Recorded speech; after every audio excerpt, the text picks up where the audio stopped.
guys, what's up? Welcome back to DIY Motorsport. I am Mike. Today we are going to do a little bit of work on the mini Banshee.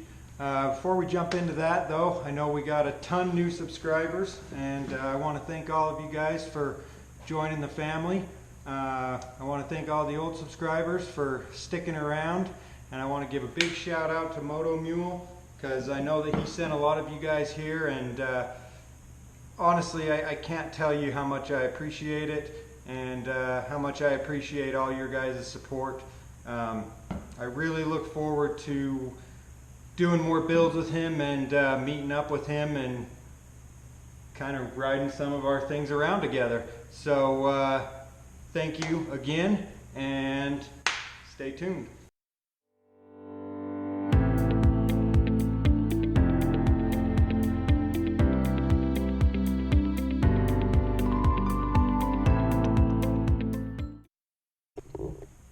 Alright guys, so if you watched my last video, I kind of explained that this motor is pretty much shot.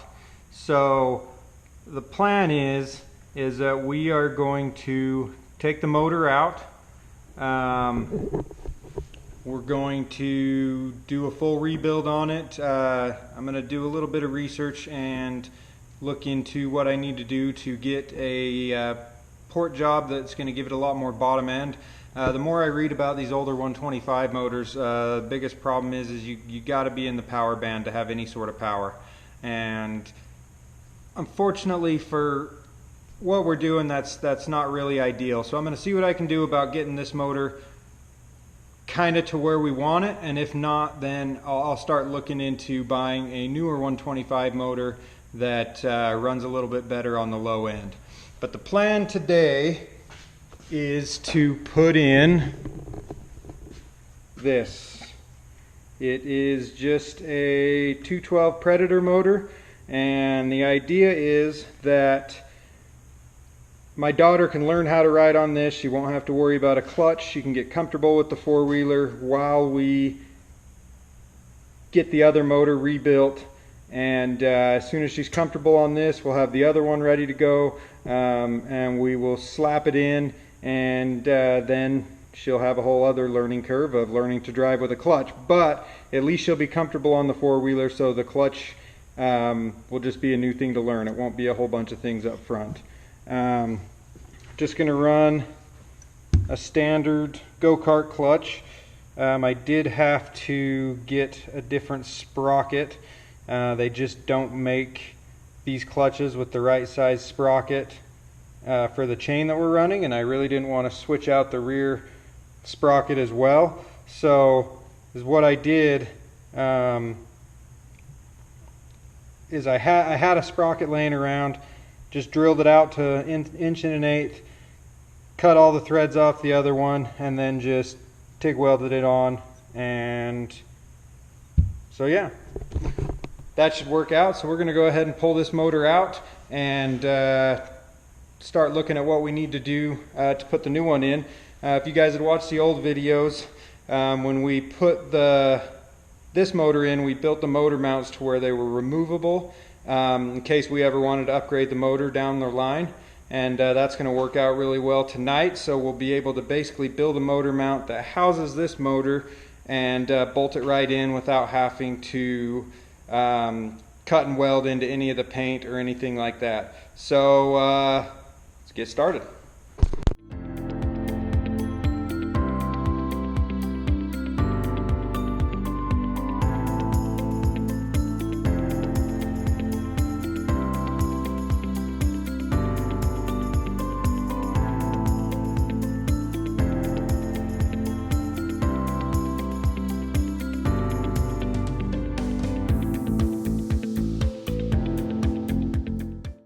Okay guys, so we got the motor out. I kind of just set this one in here.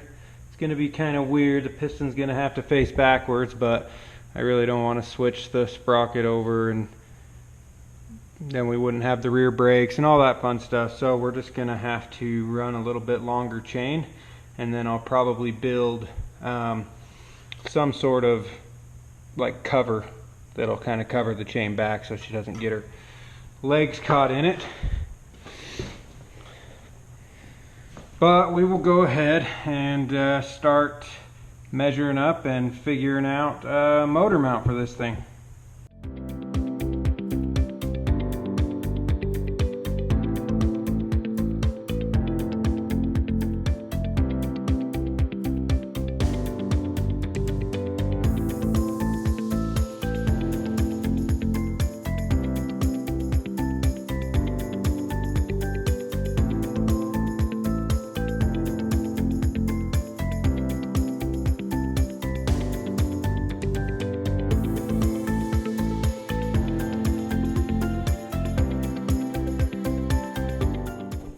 Okay guys, so we got the first piece of the motor mount built. This will just be the bottom plate, just got a couple bolts holding it to the motor. We're going to set it in and bolt these two up to the front mount, and then we'll kind of level it the way we want to, and we'll start measuring, cutting pieces for what's going to come off here kind of at an angle, and then have the flat plate that's going to bolt to here. So we'll get it in there, we'll get it leveled, we'll get the front mounted, we'll make sure everything's square, and then we will cut and tack these pieces inside the frame, and then we'll pull it out and final weld it.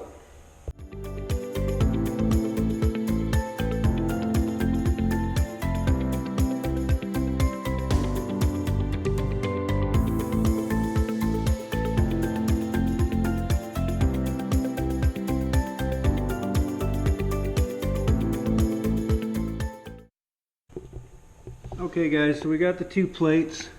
We got this one up here, which will bolt in for the top, and we got this one cut right here. So now we're going to go ahead and tack weld it all in the frame, and then we will pull it out and final weld it.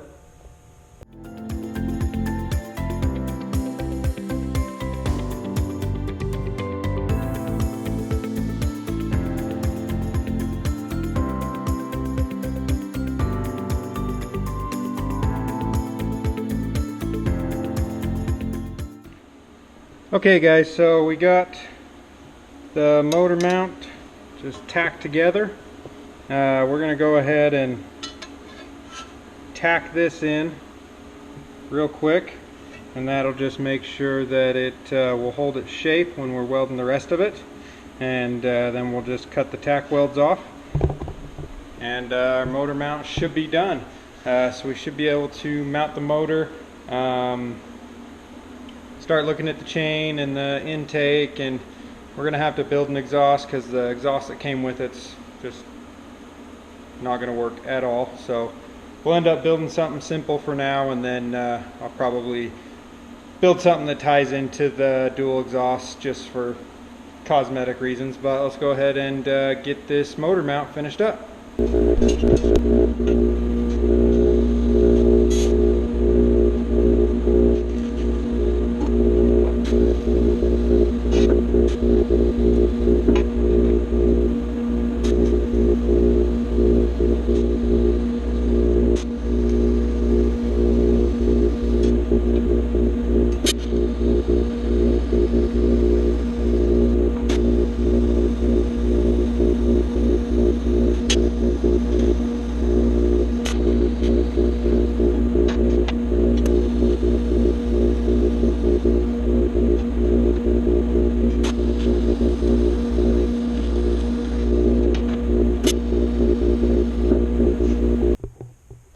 Okay guys, so I went ahead and got everything cleaned up, got that beam cut off, and got it mounted to the motor. So we are ready to go ahead and throw it in the bike and see how it looks.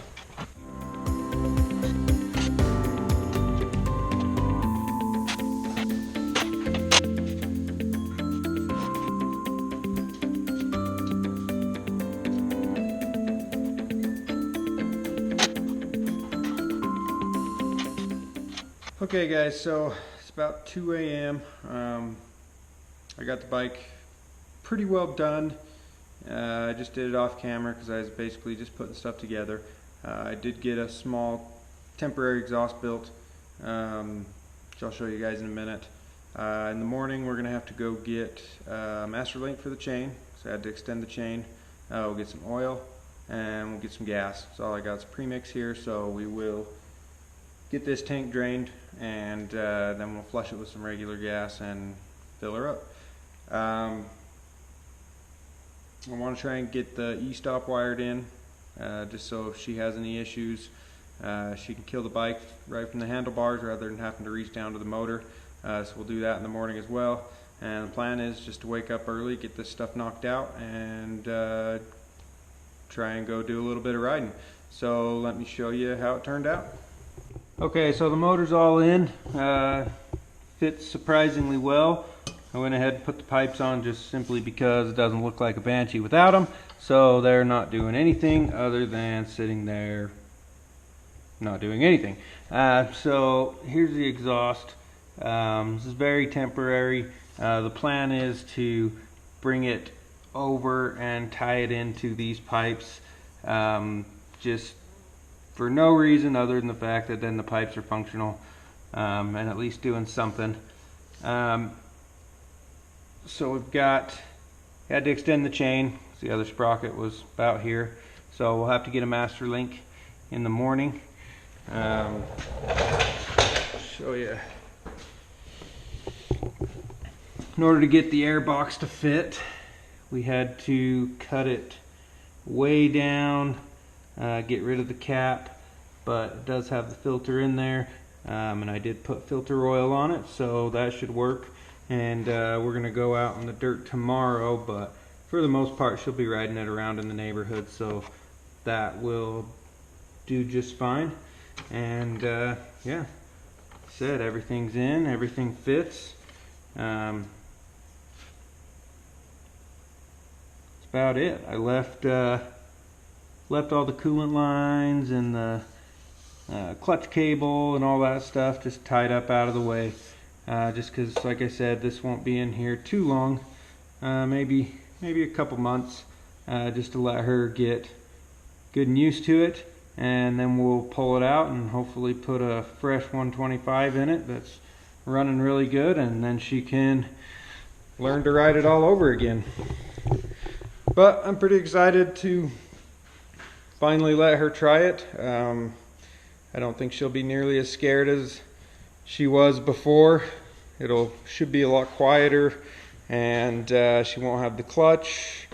Should just be a lot easier for her to learn and get used to. So I'm gonna go ahead and go to bed because I'm very tired, and we will start first thing in the morning.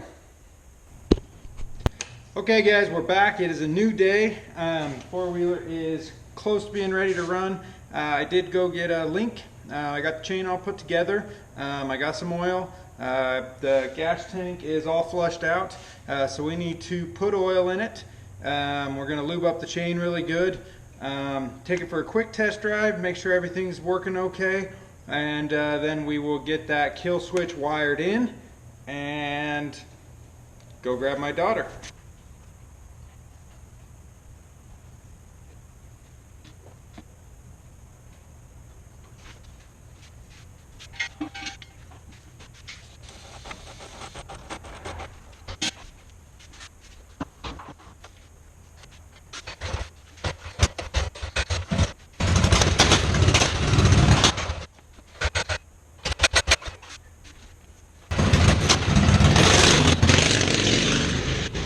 Are you scared? Huh? Nod, yes or no. But you're gonna do it, huh? Come on, let's go. I'll show you, okay?